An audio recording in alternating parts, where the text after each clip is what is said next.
bismillaah alxamdulilaah waxaan halkan bogaadin iyo hambalyo qalbi taabada uga dirayaa shacabka dhallinyarada aqoon-yahanka siyaasiyiinta qurba joogta qaran joogta ee reer koonfur galbeed ee runtii sida isku xakameeyeen wanaagga lahayd doorasho u galeen xildhibaanadooda soo saarteen doorasho u galeen ay ku tartamayeen madaxweynaha maamul goboleedka koonfur galbeed shariif sheekh aadan iyo ninka la yidhaahdo sheekh aadan madoobe runtii laba qofood hadday tartamaan qof unbaa soo baxa waxaa isku guulaystay sheekh aadan madoobe sheekh aadan madoobe waa odaygii koonfur galbeed waa nin siyaasi ah waa nin aqoon-yahana diinta iyo maadiga yaqaana dadka sida loola tacaamulo yaqaana runtii waa nin ururyo ah waa nin meel hoose wax ka soo bilaabay meel sarena geeyey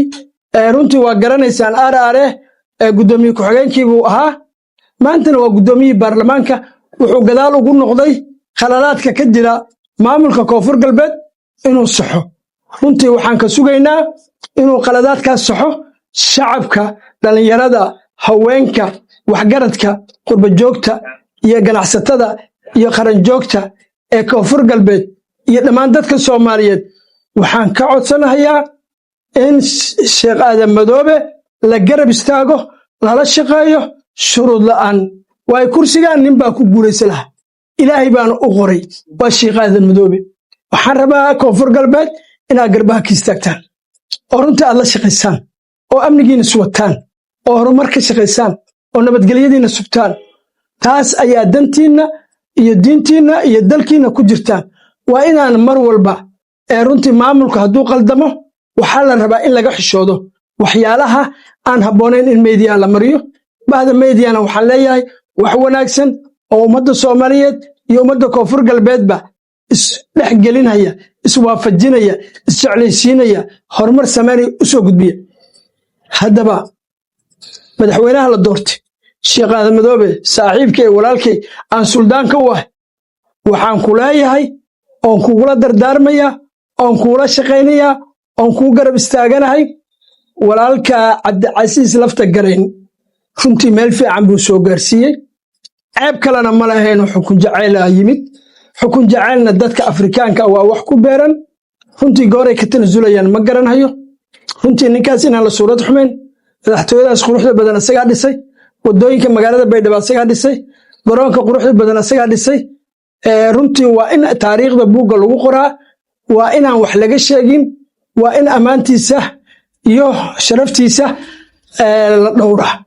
dadkii la shaqaynayey iyo dadkii taageersanaa iyo kuwa adoo sheekh aadan madoobe ku taageersanaaba dadku waa koonfur galbeed waa dad walaalaah waa digli mirifle waa daamiyo erir dadkaas inaa isku wadaa lagaa rabaa madaxweyne oo dhinacaad uga bixi siyaasaddu colaytan ma leh rag waa tartamaa shirkadaha ganacsiga way tartamaan siyaasiyiintu way tartamaan laakiin haddii lagu guulaysto waxaa waaye in la dhowro madaxweynihii hore ee maamul goboleedka koonfur galbeed ninka la yidhaahdo lafta gareen cabdicasiis lafta gareen wuxuu kaa mudan yahay inaad dhowrto wanaajiso wixii uu saxiixana hore aad uga sii qaaddo si dadka u dhismo waddada afgooye iyo baydhabana aad dhisto aniguna waa ku garab taaganahay anoo wata shirkadihii ugu waaweynaa hormuud talcom soomaaliya bangi salaama iyo bangi dahabshiil iyo talcom soomaaliya dadku waxay rabaan nabadgelyo iyo horumar iyo wadooyin wanaagsan oo qurxoon in loo dhiso kaabiyaashii dhaqaalaha sida dekedaha eeraboorada degmooyinka lagu dalxiiso sidii berigii horeedba 2 saac iyo bar loo socdo magaalada baydhabo runtii anigu waxaan rabaa inaan dadka soomaaliyeed ee dhegaysanaya iyo kuwa dhegaysan doona iyo maamul goboleedka koonfur galbeedba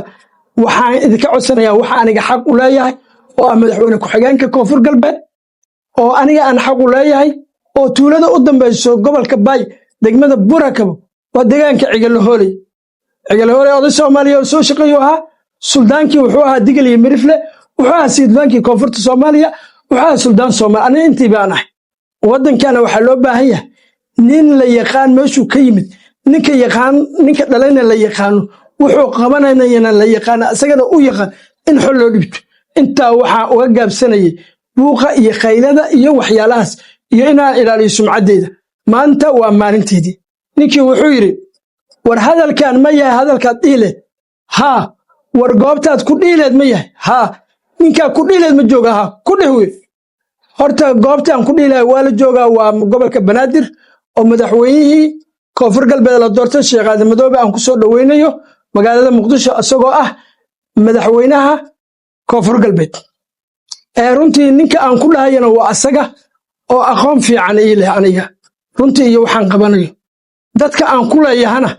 waa dadkii reer koonfur galbeed oo degaan iyo dal iyo dadba naga dhexeeyaan Soomaalidu waxay yiraahdaan dad ma dhashay degaan baa dhashay anigu waxaan nin reer koonfur galbeed waxaan ahay nin ka soo jeeda koonfur galbeed waxaan ahay nin degaan ku ah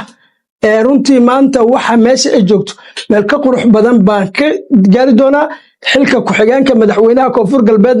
waxaan ku way karaa ilaahay oo ii qormis cid kale oo ii diidaysana ma jirto ilaa xaqeeda doonayna ma leh hadday hiraab leeyihiin hadday hawiye leeyihiin hadday irir leeyihiin